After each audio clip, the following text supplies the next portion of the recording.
Finanzas, con quien hemos tenido conversaciones muy interesantes, pero me alegra recibirlo por primera vez, en este caso, en su condición de titular de esta importantísima cartera, en circunstancias además en la que usted, ministro Franque, ha presentado el proyecto de ley para el presupuesto público del próximo año. Yo he visto más o menos por dónde van los ajustes, pero quería escucharlo de usted.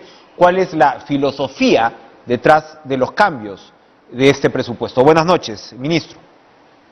Muy buenas noches, un gusto estar con ustedes, estar en su canal. Mira, el presupuesto tiene dos elementos centrales. Por un lado, tiene un marco de sostenibilidad fiscal. Hay que reducir el endeudamiento y hay que apuntar a un déficit muy bajo, de tal manera que no tengamos un problema de deuda excesiva en el futuro. En ese sentido, es un presupuesto, digamos, prudente, fiscalmente conservador, por decirlo así, que es lo que creo que corresponde, porque eso nos da mejores perspectivas macroeconómicas a futuro. Y por otro lado, es un presupuesto que tiene determinadas prioridades. Este gobierno lo que ha planteado es como grandes prioridades: la salud, la educación, la agricultura, el empleo, ¿no? Esos son como las grandes prioridades. Desde luego, igual se entrega presupuesto a todos los sectores, pero en lo que estamos más empeñados y donde hemos puesto, digamos, los recursos adicionales que hay este año es, uno, en salud, porque el sistema de salud es bastante deficiente, además necesitamos seguir vacunando y recuperar todo lo que hemos perdido de salud en temas no COVID los años anteriores. Segundo, educación, regreso a las clases presenciales, adecuar las aulas, mejorar los mecanismos de educación virtual, iniciar los mecanismos de lo que le llaman educación híbrida. Seguramente el ministro de Educación te habrá estado contando en la entrevista anterior todo lo que hay por hacer en este tema. En tercer lugar, el tema agropecuario. Aquí hay una gran deuda social en el Perú, porque es en este sector donde se concentra la pobreza y donde el Estado ha apoyado muy poco a los agricultores durante muchos años. Los caminos son muy malos, hay tantas necesidades de mejora tecnológica que tenemos que apoyar. Y junto con esto, finalmente, el gran tema más global, el tema del empleo, con programas de empleo temporal, pero también con la facilitación de los sectores productivos, ¿no? Con promover la actividad económica en los diversos sectores de la economía, ¿no? Porque eso nos va a permitir generar empleo y darle ingresos a las familias, y eso es lo esencial, ¿no? Entonces, estas son como las cuatro, diría yo, grandes prioridades que tiene el presupuesto de la República, que hemos presentado para el 2022 y que este jueves en la mañana estaremos sustentando en el Congreso. Nos han citado para ello. Efectivamente. Detengámonos un minuto en agricultura, porque sí se da un incremento importante. Ya sabemos, ¿no?, mucho lo que usted acaba de subrayar, el tema de salud, de educación, qué duda cabe. Acabamos de tener además una charla amplia con el ministro del sector. En agricultura, ¿por dónde se vienen los cambios? ¿Qué se pretende financiar en un sector que además en los últimos años desde el aparato público se vio como disminuido, a pesar de su evidente importancia, ¿verdad? Sí, claro, hay varios temas aquí fundamentales, ¿no? El primero son inversiones en irrigación. Diría que es la gran prioridad, una de las grandes prioridades, porque tú sabes que a partir de la existencia del agua de río, es que se puede aumentar la productividad, producir cultivos más rentables, mejorar sustancialmente, y aquí todavía tenemos mucho por hacer, ¿no? Nuestra condición geográfica con los Andes nos permite represar el agua y luego a partir de eso dar una sostenibilidad a la producción agrícola. Y hay nuevas opciones. Justamente hoy el gobernador regional de San Martín nos traía una otra opción muy interesante, que es utilizar paneles solares para bombear agua del subsuelo. Me pareció una excelente iniciativa. Vamos a ver cómo la trabajamos. Luego, otro gran tema es todo el tema de sanidad e innovación agropecuaria. Sanidad es todo el tema de controlar las plagas, ¿no?, y las enfermedades que tienen los animales. Y este es un tema bien importante porque las moscas de la fruta, distintas enfermedades tienen un impacto grande en la productividad agropecuaria y luego a veces nos impiden incluso exportar, ¿no? Entonces ahí hay que hacer un esfuerzo. Y en innovación, ¿no? Nuevas tecnologías, porque el Perú tiene ahí muchas posibilidades de sacar nuevos productos, pero bueno, necesitamos ahí desarrollar estas nuevas tecnologías y hacer que estas nuevas tecnologías lleguen a la mayor parte del territorio nacional. Ese es un tema importante. Entonces es una siguiente prioridad que tenemos, ¿no? Y junto con esto está el tema de el crédito, ¿no?, el financiamiento para el sector agropecuario, que también es una gran necesidad. Ahora, ¿cómo arreglamos esto con un agrobanco que invariablemente está con un nivel de morosidad altísimo? ¿Cuál sería el enfoque? No le voy a pedir el detalle exactamente, pero ¿cuál sería el enfoque para reducir una de esas grandísimas brechas que es precisamente el financiamiento al agricultor? Bueno, el Banco Agrario efectivamente es un gran tema. Aquí en el presupuesto lo que tenemos es un fondo que le llamamos el Fondo Agroperú, que es un fondo que está dirigido particularmente a los pequeños, ¿no?, productores agropecuarios a una tasa relativamente más baja, con un costo asumido por el Estado para que puedan acceder con mayor facilidad a los créditos. Ahora, ya el tema del crédito agrario es un tema más complejo, en el cual hay que entrar en juego el agrobanco, hay que ver también el rol que pueden jugar las cajas municipales, las cajas rurales, el Banco de la Nación. Hay que generar una articulación mayor y que tiene que estar articulada en realidad bastante el tema de la innovación tecnológica, ¿no? Solamente o principalmente el crédito asociado a la innovación tecnológica es lo que le va a dar rentabilidad al agricultor para que el crédito pueda ser repagado y pueda fluir, ¿no? Y ahí ya es un tema más de especialidad del Ministerio de Agricultura, pero es claro que necesitamos ahí un replanteamiento de la política agropecuaria en general, ¿no?, que es una de las grandes prioridades que tenemos ahora. Pero como te digo, es súper importante porque es un sector muy postergado, donde se concentra la pobreza rural. La pobreza rural es mucho mayor que la pobreza urbana en el Perú, y la clave para una solución sostenible a este problema es mejorar la productividad y los ingresos de los campesinos, ¿no?, de los agricultores, ¿no? Esa es la clave de la solución. El otro tema que me parece sumamente importante es el enfoque de descentralización. Ya sabemos, ¿no?, de un lado, la necesidad de descentralizar mejor. Ahí el MEF ha tenido mucho que ver. Se suponía que hay promesas en los años pasados de transferencias en realidad, de capacidades técnicas que iban a venir desde el MEF.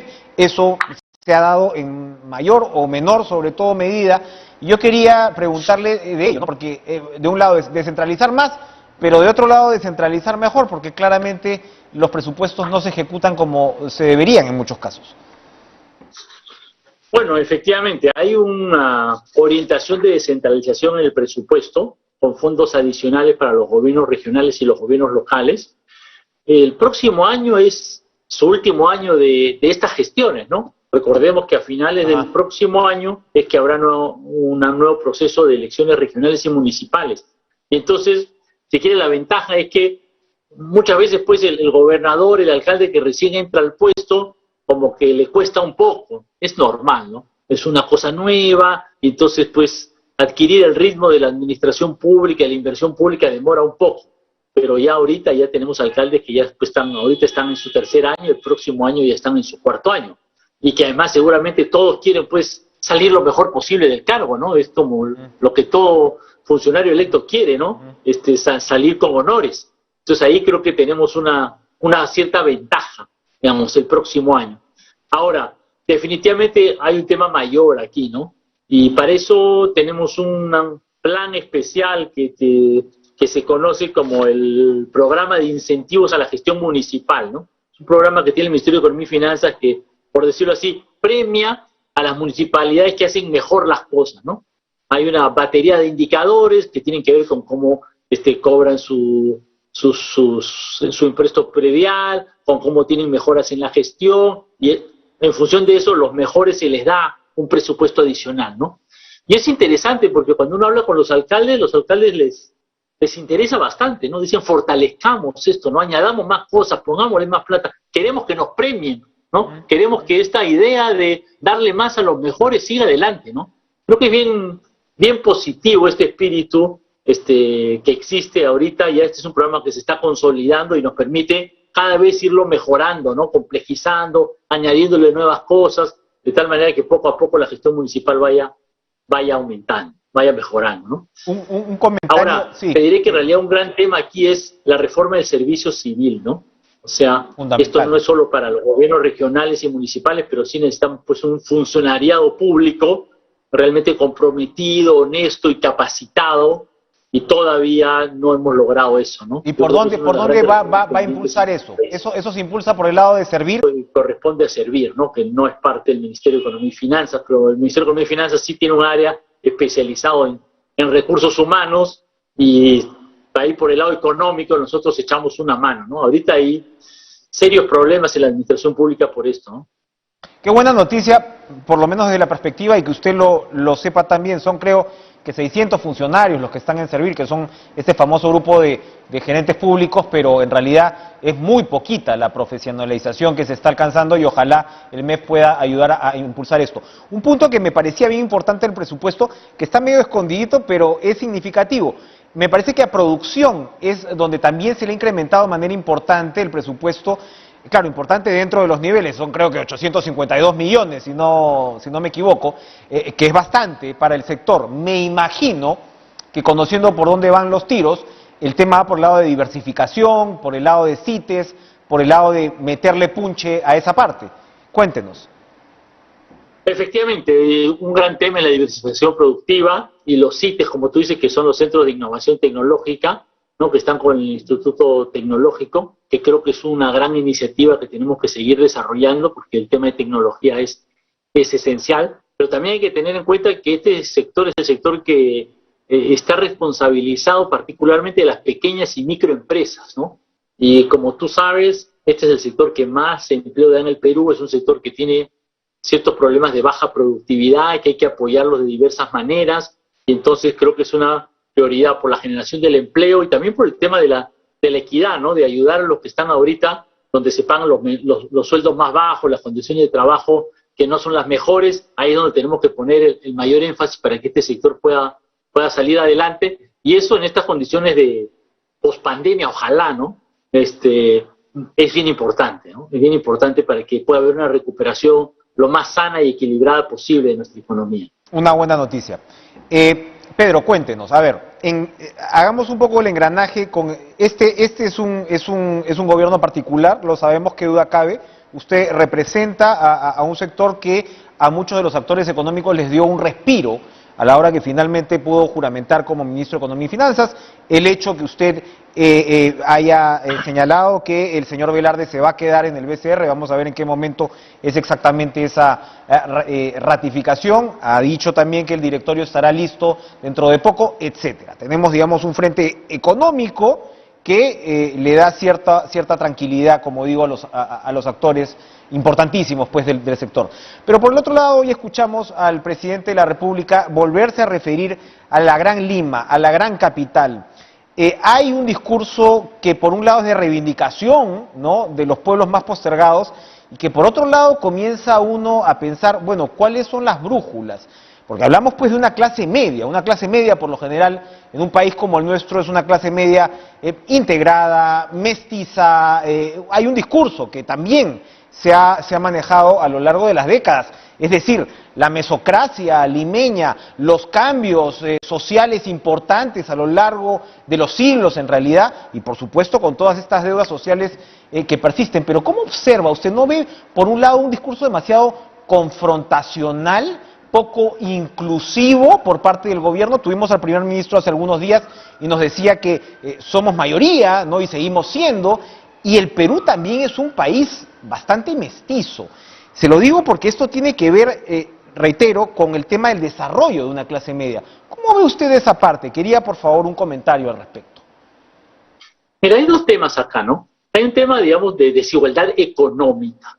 Y efectivamente el Perú es un país donde las desigualdades económicas son grandes, donde hay un sector de pobreza importante y que se ha empeorado durante la pandemia. Y sabemos que en mayor proporción los más pobres del Perú están en la sierra y selva rural, en los pequeños centros poblados del interior del país. Eso se refleja en todos los indicadores, ¿no? Económica, y se refleja en el agua potable, se refleja en la salud, se refleja en la educación, se refleja en la mortalidad infantil. Todos los indicadores sociales te dicen más o menos esa misma historia, ¿no? Las zonas rurales de la sierra y selva del Perú son las más postergadas, las que están peor, requieren una reivindicación, ¿no? Por otro lado, hay un tema, como tú dices también, digamos, de identidades étnicas, de identidades culturales, de idiomas. Y yo aquí también creo que hay una diferencia que salvar. Sí, por supuesto, hay un gran proceso de mestizaje y de mezcla cultural, pero también hay identidades culturales que están mezcladas, pero que tienen que recuperarse, ¿no? Yo por eso, honestamente, a mí me satisface, y lo digo con toda honestidad, haber oído a un primer ministro que da un mensaje que lo hace en buena parte o en partes en quechua, ¿no? Yo creo que es una reivindicación de un pueblo andino. Yo creo que eso no tiene que pensarse que sea contra nadie. Yo creo que eso es a favor de algunos, ¿no? De los que eran los que podemos decir eran los nadies, y ahora sí pueden escuchar un discurso en su propio idioma. Como el propio Canal 7, ¿no? Como el propio TV Perú, que me parece que dio un gran salto hace unos años cuando comenzó a tener una parte de su programación informativa en quechua y en otros idiomas nativos. Y la seguimos teniendo. Eso está muy bien. Eso me parece que eso está muy bien y hay que profundizarlo. ¿Qué duda cabe? Pero insisto, ¿no le parece que una parte del discurso es bastante confrontacional? Otra vez, el presidente ha dicho ahora, se ha referido a la gran capital que quiere imponer y la gran capital, pues, Pedro, somos 10 millones de personas, en fin, no hay un acento, ustedes, Franque Valve, no creo que se sienta menos peruano que nadie. No, no me siento menos peruano que nadie, aunque reconozco con toda honestidad que mis ancestros no eran peruanos. Ahora yo nací en el Perú y ya tengo 60 años y siempre he vivido en el Perú, o sea, tengo 60 años viviendo en el Perú. Ahora, con el mismo cariño que le tengo al Perú, yo reconozco que, bueno, sí, pues no está en mis raíces el hablar quechua. Yo tengo para mí es una limitación.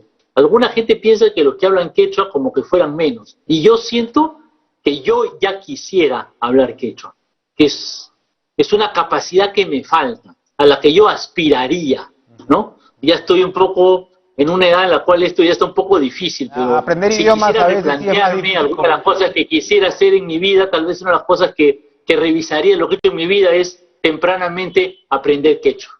Te lo digo con honestidad, digamos, ¿no? Así que, sí.